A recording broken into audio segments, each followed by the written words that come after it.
Welcome to SOFLA, the Synchronous Online Flipped Learning Approach. I'm Helene Marshall from Long Island University, Hudson Campus, and MALP LLC. So what is SOFLA? SOFLA is a distance learning model that closely replicates actual classroom teaching and includes structured, interactive, multimodal activities, both asynchronous and synchronous. Participants will learn how to implement the 8-step learning cycle and will receive resources to guide them in using SOFLA. Okay, let's take a look. We start with my mantra, create fertile spaces. What am I talking about? Well, I'm saying that our focus in online pedagogy, just like in person, should be more about creating spaces for learning rather than covering curriculum, delivering instruction, meeting standards. And how do we create fertile spaces? The 4 E's. Start with equity to provide access. Move to enrichment so that motivation grows. Then provide engagement through interaction so that active participation results, and that will lead to a sense of empowerment that students have so that they take ownership of their learning. And all of these E's are incorporated into SOFLA. Our next concept is response to major change. Yes, we have a major change going on. Many people had to shift and take their teaching skills that they honed over years and suddenly exploded into this online world. And so we have to think about this process as a process of responding to change. And that is how we are all going to survive. And so we look at 4 things here. We want to take a look. First, we want to take a look at equivalencies. What can we do exactly the same as in person? And there will be some. Limitations. What are we not quite able to do that we could do in person? That's reality. Next, there could be advantages, some things we can do in an even better way because we're online. And last, innovations. Maybe there's something we couldn't do in person that we now can do because we're online. And so that is what we're going to be looking at through the lens of flipped learning online. And this is probably very familiar to you, but it's important to say at the outset that SOFLA is built on the pillars of flipped learning, literally.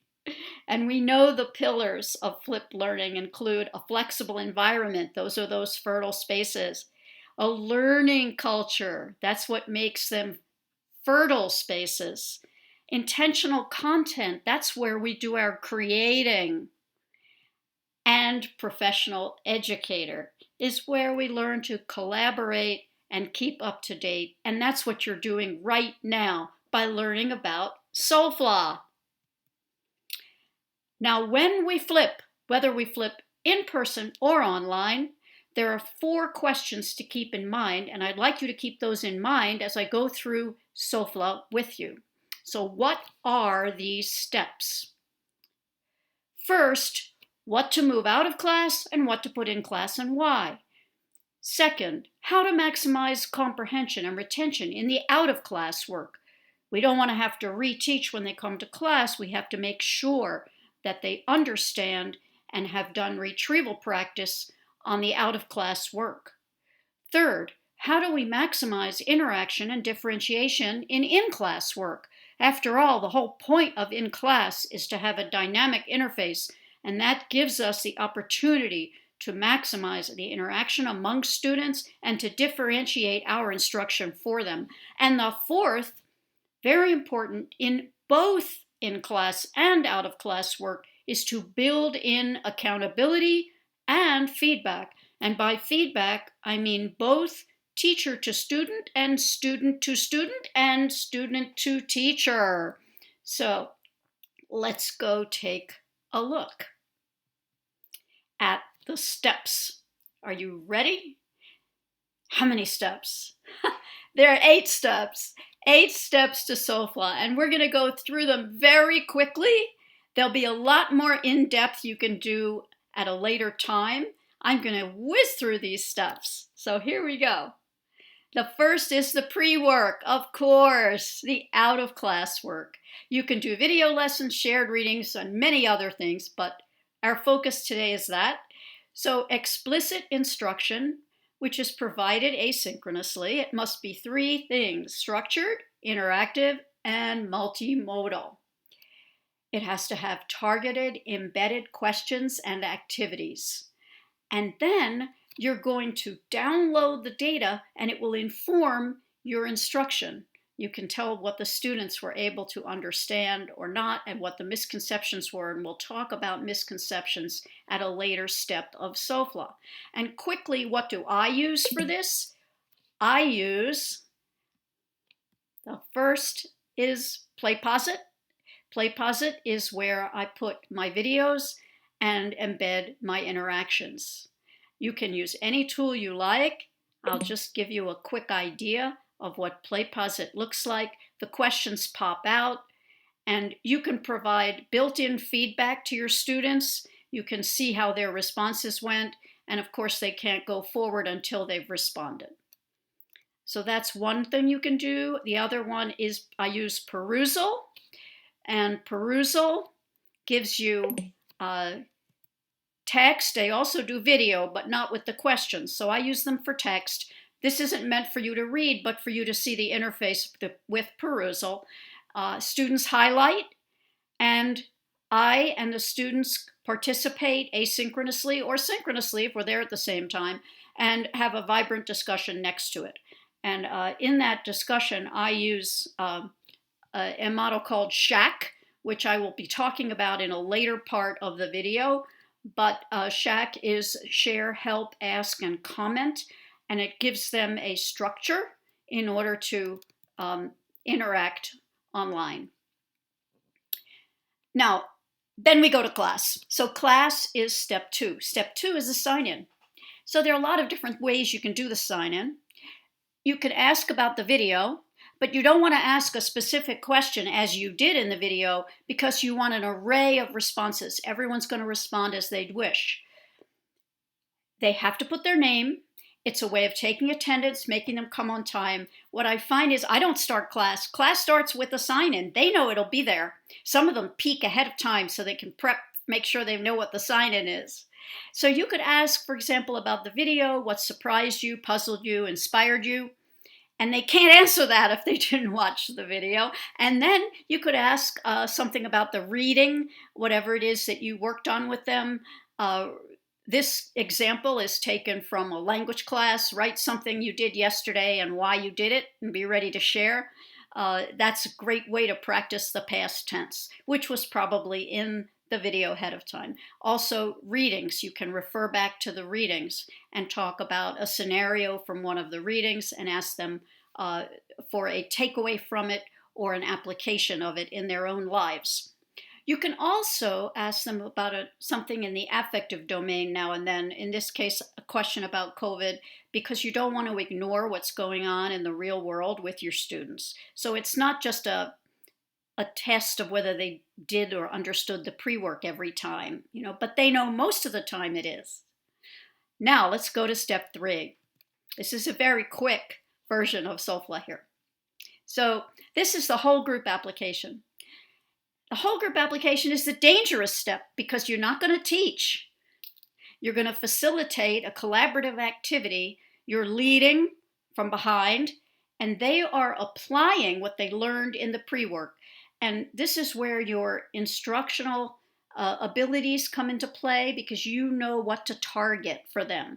It may be a misconception and you want to give them an example to explore together. Or it may be going deeper because the class basically did understand what you were teaching in the pre-work and you want to take them further. So This is a chance for them to work together, and it's really the meat of what goes on in the class when the learning is taking place. So you use a collaborative space, whatever type of form that would take, whether it's audio, whether it's a whiteboard or a chat or any type of platform, wherever you want to take them. All right, once they've done the whole group application, they're ready to go out on their own to breakouts, which is very much like group work in person. So there's not that much to say. It's a group activity. It could be a jigsaw where they're each doing a piece, or it could be something where they're doing the same thing. This is accountable work.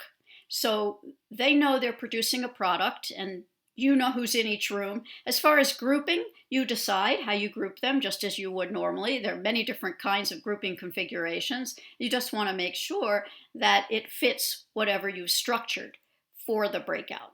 And the breakout is for producing a product, but it's also for them to connect, because it's very isolating sometimes to be online, and here's their chance. So you needn't police them. You can visit them and see how they're doing and give them help and be there for them. But this is their time. And then when they come out of breakouts, there's a share out, and they know that. Now the share out can take any form you like. You can have every group present one piece. You can have one group present and then the others can comment. And in any case, this is a chance for the entire class to participate, not only the presenters, because we're going to use SHAC.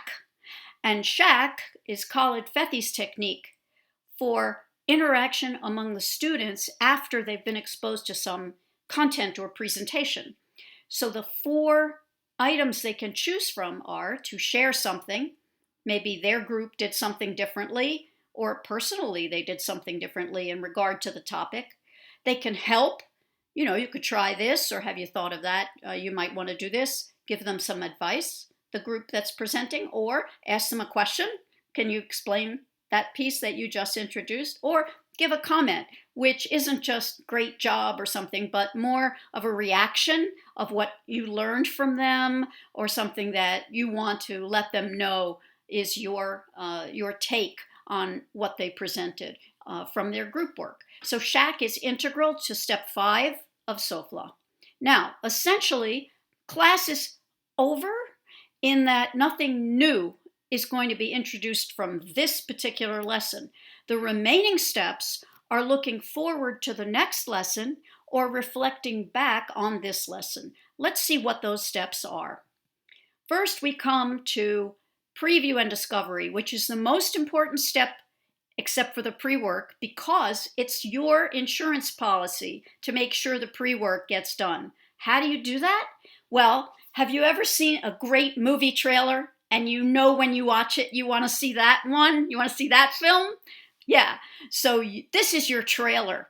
You're getting them excited and interested in the next lesson. So you show them a little peek at your video, a little piece of the chapter they're going to look at. Maybe you pre-teach some vocabulary or a concept to get them cognitively ready, in addition to being motivated. So what you're doing is you're prompting and priming them to get them so that when they get to the pre-work, they can connect with it right away and hit the ground running. This is your biggest job, is to make sure that they are ready and willing and able to do the pre-work for the next class. It also gives you a little leverage in terms of assessment, because you can sort of see by the way they react to whatever it is you're previewing with them, whether some of them might not need a little background knowledge before they even get to it. And I've sometimes taken students and met with them separately when I saw that the next piece was going to be challenging for them. You're the teacher. Step 7 are the assignment instructions.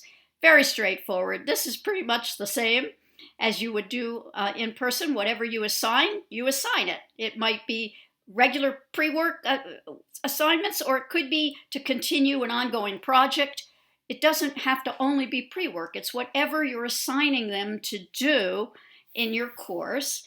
And the only difference in SOFLA is I ask you to do it 3 ways. You've got to build in redundancy. So you do it in your synchronous piece, But what if their mind is elsewhere at that moment? Or if they miss class, even watching the recording isn't the same for them. So in addition to doing it in class, you post it on your LMS right there where you normally would. That's your second. And your third is push it out. Send it as an announcement. And so they have 3 chances for the assignment. And I give an extra boost. One more is a reminder. If there's time between classes, if it's not just the next day, send them a little trigger to remind them. That's step 7. Step 8, and then we'll be done, is reflection. And they do a final reflection of the class. This is accountable with their name. It's the bookend from the sign-in to the reflection.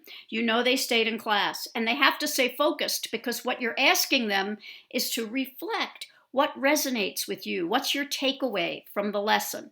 All right. So if they write, "Great class, bye," I erase it. They didn't do the reflection. Reflection has to be something substantive. And it's not a big long thing. It's not a paper. It's just a sentence or two to tell me what resonated with them and for them to see what resonated with other students. It can also be a learning opportunity. But with my students, they know class ends not when I say class ends. Class ends when they finish their reflection. They reflect, they hit enter, boom, out of the class they go. So they end the class on their own schedule when they're finished reflecting. So do you see how I'm ceding control, but not authority? There's a difference. Think about what SOFLA does. It creates fertile spaces for your students. And I'm going to create a fertile space for you. You're going to come join me. So first of all, I want you to reflect. There's your URL. I've set up a reflection page for you. And then I want you to join me in Perusal. Get a free student account. There's our class code. My name, Marshall, EZT2H, and join our class. And you can contact me, helene.marshall@liu.edu. These are some links for you, which you can do when you pause the video. And I'm out of here. I hope you enjoyed it, and thank you very much.